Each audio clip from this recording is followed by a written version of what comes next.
Hello, beautiful people. It's Nick from Rain Room Productions, and today I'm going to help you take your 8-bar loop or your small idea and turn it into a full track. You may have a chord progression or a melody or a drum beat that you like, but you haven't. You had. I'm going to help you to take that and turn it into a full song. Everybody gets stuck like this every once in a while, and these are a few tips and tricks to help you get out of that rut. So let's jump right into the video. Here is our loop.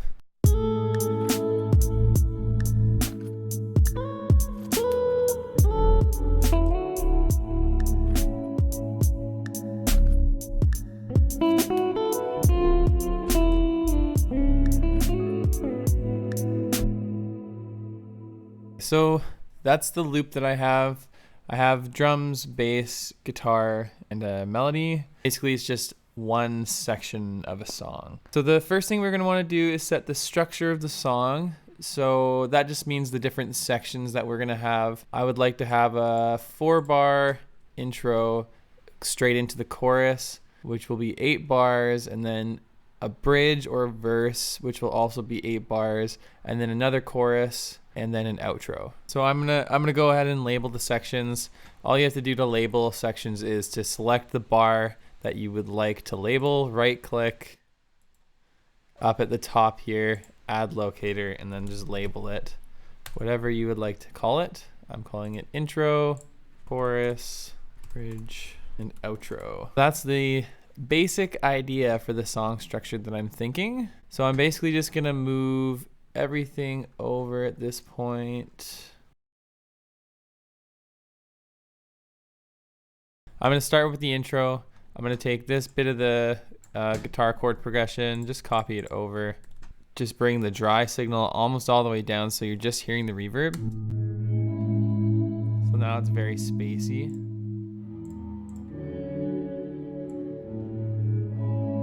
And then bring it up.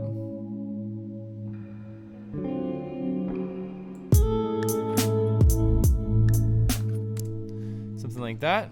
I'll show you a cool trick here for automation. Instead of writing it in like this, you know, like pulling up a piece and then bringing it all the way up here, what you can do is select this automation arm button, and you're just going to make sure nothing is record enabled on the side here. Nothing's record enabled, and what you're going to do is just hit record, and as you're drawing in, it's going to save all the moves that you make. So this way, it just gives it a little bit more of a human feel. Rather than drawing in rigid lines, you now have a whole bunch of micro adjustments that are recorded straight in. So now I have the guitar coming in, fully reverbed out, super spacey.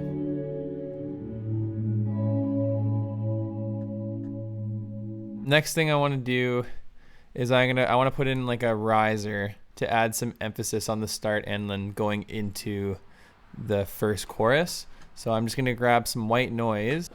I just placed my white noise in the spots where I would like them to come in and out. So this is what it sounds like without any editing whatsoever.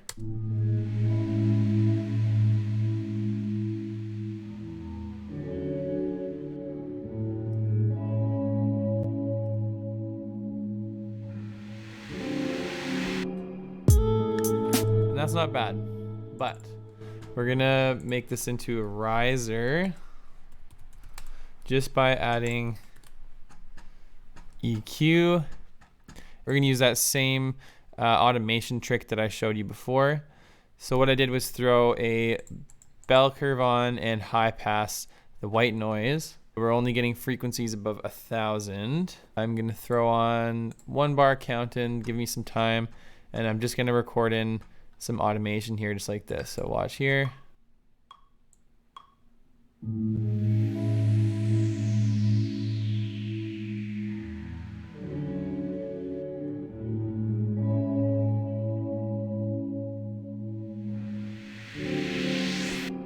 And you can see here,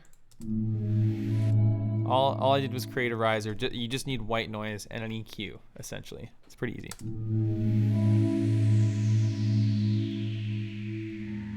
There's a riser. I'm still feeling like we need to add some more texture here to the intro and the rest of the song as well. So I'm gonna add some vinyl crackle, because we gotta add vinyl crackle to this lo-fi song. And maybe some nature sounds, just because I like throwing that in there. It makes me happy. So I'm gonna do that. Give me 1 sec. Okay, so I got this bird ambience peaceful sample off of Splice. Just some nature sounds and this vinyl crackle with no EQ on it. I just EQ'd the bottom and the top end of this bird sound just because I don't need any of that other stuff, and it makes it sound a little bit more lo-fi with these frequencies cut out. We are getting somewhere now, but I think I would like to add one more element, maybe like a Rhodes synth or something like that. So I'm gonna go ahead and do that. Okay, so I found this blurry whirly. That's pretty cool, but wait till you see what I add to it. So first thing I want to do is, I've already sort of done this, but EQ out a lot of the top end. Take a listen. I just want that. Okay, that's a little bit better. It was a little bit too driven, so I just turned the drive down. I was getting almost some like weird frequencies. Now I'm gonna add this audio effect track, which I should label as reverb.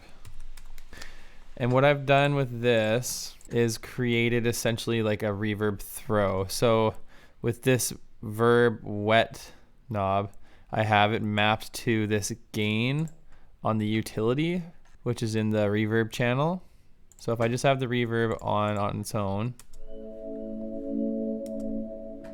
you can hear how it trails off. So basically what I can do with this is I can do a throw, so I can go.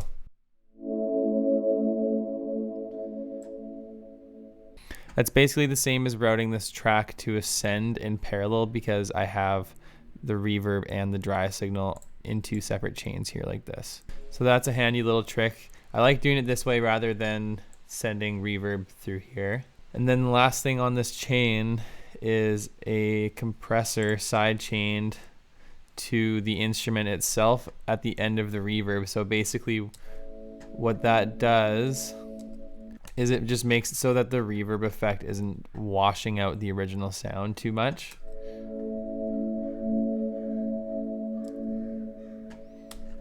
So you can see it's just touching it a little bit here.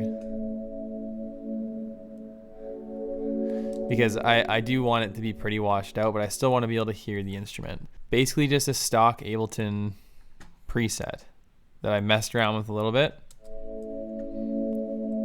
and put a bunch of reverb on.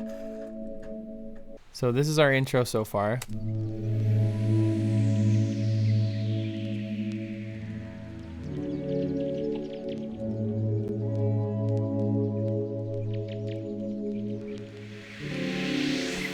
Okay, the next thing I'm gonna do here is fix this bass line, because it sounds like something's a little bit funky with the bass line. So I'm gonna fix that and be right back with it. Okay, I'm pretty happy with how the chorus is sounding. I think I just want to continue this this Rhodes sound throughout the chorus and probably the rest of the song. So I'm gonna go ahead and work on that. Okay, so I literally just copied and pasted it all the way across. I would like to move on to the bridge section. So before I do that, I just want to add a little break going right before the bridge, and maybe one more riser just to fill out the space going into that section. So I'm gonna do that. Okay, so I added the riser and now it just goes like this.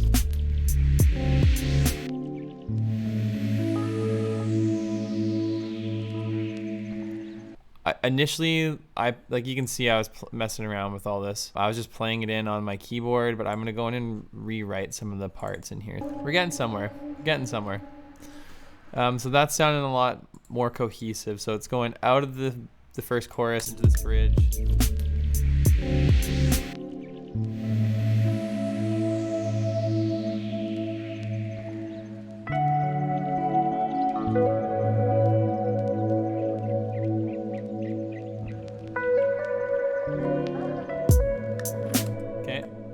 But now I'm feeling like maybe just to differentiate from the sections, I'm gonna change the drum pattern a little bit here. So I'm gonna go ahead and I'm thinking of making it like straight time.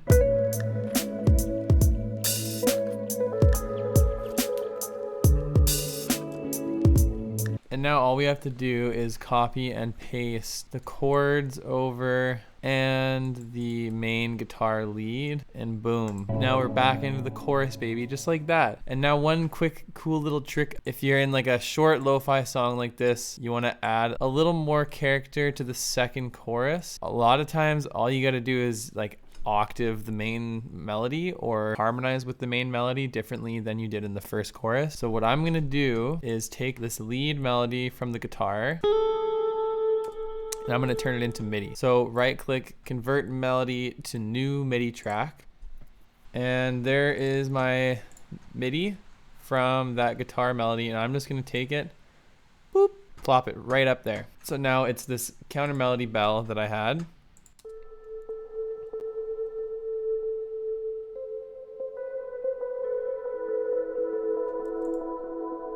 Sometimes it doesn't get it exactly right, so see. Don't know what that is, why that showed up. That's why you just double check, delete anything that is not supposed to be there. And then I might throw this up an octave. So this automation is from the original 8 bars. Now that we've got this here, that's a lot too much reverb. So I'm just gonna write in some automation for this reverb real quick. Another cool trick that you can use is this, with this utility, it has a width knob, so that literally just makes the sound wider and less wide. What I like to do here is I just want it to kind of feel like it's swelling with the reverb. It's gonna sound like it's spreading and contracting back in. On top of that, we're gonna throw in an auto pan. Feeling like I want a little bit more from this melody. Throw these both in parallel.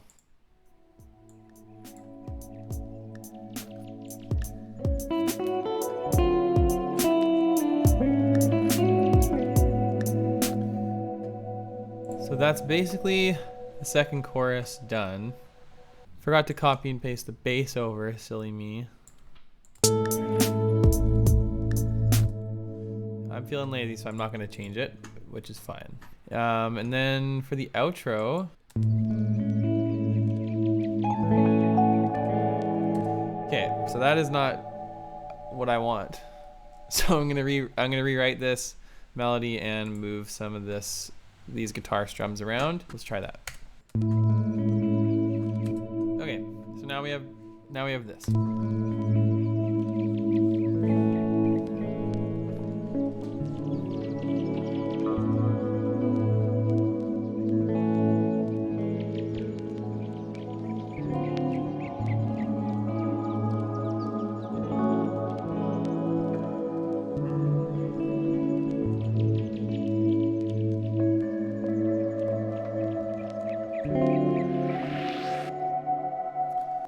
That is pretty much it. So to recap, the way that you get yourself out of that rut is, first of all, to come up with a song structure. So that's what we did right at the very beginning. Song structure, intro, chorus, bridge, chorus, outro. The easiest way to do this is listen to other songs and take notes. Literally sit with a notepad, take notes. How long is the intro? Is the verse first coming out of the intro, or are we going straight into the chorus? What are the elements in the chorus? Is there piano, guitar, drums, bass? Do they drop the bass out at any time during the song? Do they drop out the drums? Do they change up the drum beat, add another instrument, add multiple layers? That kind of thing. You want to just take notes and try and basically copy and paste that into your track, or you can alter it however you want. Another thing that you can do, which I'm doing most, even if it's not a lo-fi song, I do this in most tracks, is add some kind of ambience. It gives it so much texture. Rain, city sounds, nature sounds, even just white noise in the background can sometimes be super effective, especially when you do these little breaks like this. If you have white noise in the background and then everything goes quiet, it's very impactful. That's just another quick tip that can help you make your track sound more full and complete, is adding texture with ambience. Another really easy one is to, again, what I showed you with that MIDI conversion with the guitar, is to just add an octave above the main melody for the second chorus. For this type of music, it works really well. Just adds a little bit more emphasis on the second chorus, and I just put it on a different instrument. So we're not just listening to guitar, we're now listening to the synth on top of the guitar as well, and the synth is panning back and forth. Another quick thing is just use effects creatively. Like I use this utility here. All I did was automate the width, but it's a very small adjustment, but it makes a big impact when you add up all these little adjustments. One last thing to remember is you can think of your song as kind of like a conversation where the different parts are taking turns speaking or speaking together in turn. And what I mean by that is, like, if you listen to this last section of the song here,